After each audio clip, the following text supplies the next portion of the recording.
Hi, my name is Patrick. I'm one of the doctors here. Today I'd like to perform an examination of your hands and wrists. Would that be okay? Yeah. Before I begin, could I confirm your name and date of birth, please? Hamish Gold, 25th of June 1992. Okay. Do you have any pain in your hands or wrists? No. Or anywhere else in your arms? No. Happy to begin? Yep. Cool. So I'm just going to give you this pillow to pop your hands onto, just for your comfort.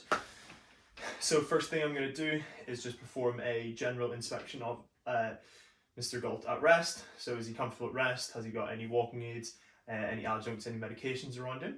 Then going to move on to a more focused inspection of the hands, wrists and arms. So we're going to have a look at the, starting at the fingernails, checking for any nail changes that may be present, and then moving on to have an inspection of the backs of the hands. And then moving further up the arms just to check for any scars, any muscle wasting, any signs of previous surgery, or any obvious injuries. Okay, that's fine. Would you mind just flipping your hands over for me, please? Now, doing the same thing to check, again, for just a general inspection, looking for any obvious thickening or wasting of muscles within the hands, checking for any colour changes, any skin changes. Okay, and having a look slightly further over the wrists and up into the arms. And if you could pop your arms up like this, please. So just having a look at the elbows for any obvious rheumatoid nodules, psoriatic plaques, that's fine, thank you. Now I'm going to move on to have a feel of the hands. So first thing I'll do is assess for the temperature. So I'm going to have a feel starting distally and moving proximally, checking that there is no obvious temperature changes across the joints. Now you're going to have a feel of your pulses. So if I could just have a feel of your radial pulses first. Okay, both present, and then have a feel for your ulnar pulses as well. Okay, good. I could offer at this point to check for radial delay and other such examinations.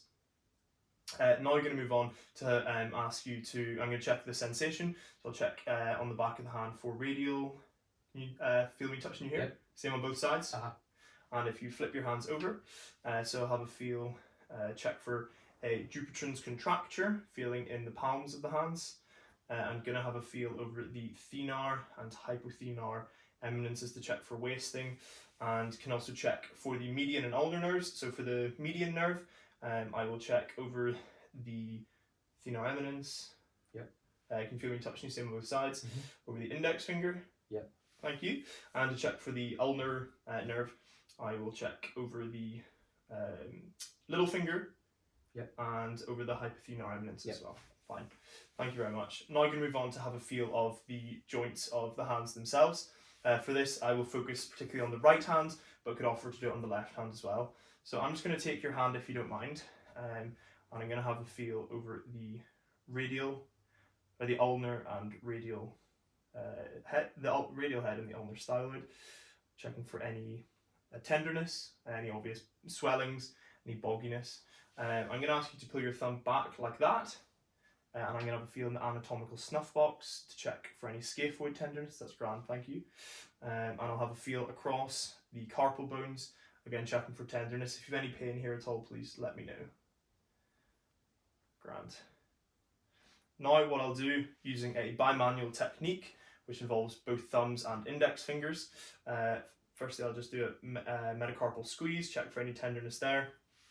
And I will, with the bimanual technique, palpate each joint, starting from the metacarpophalangeal joints.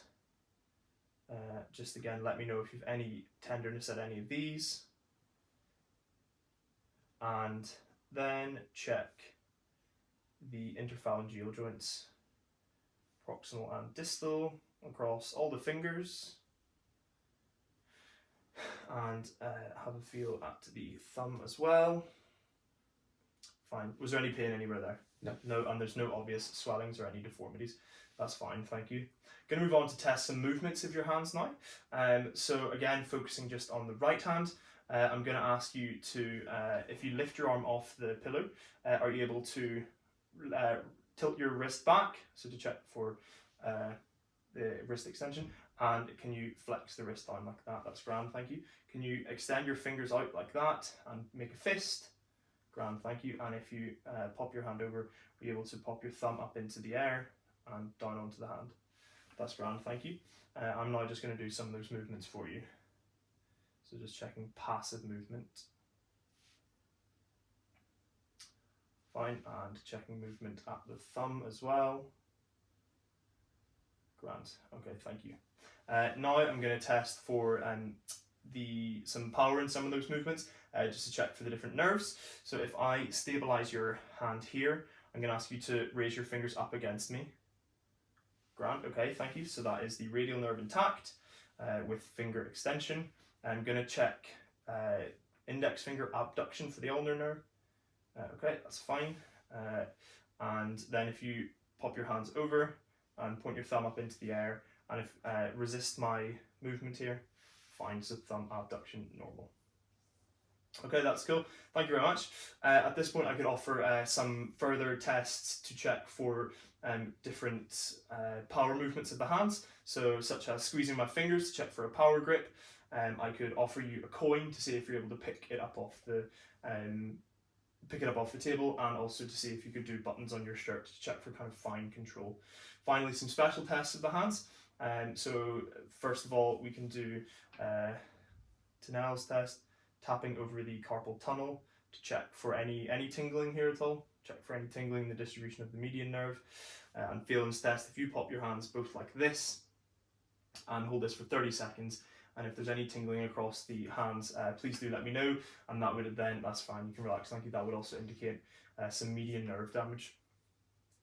Okay, that's the end of the examination. Thank you very much. So this is a normal examination of the hands and wrists with no positive findings. Do you have any questions for me? No. Okay, that concludes the exam. Thank you.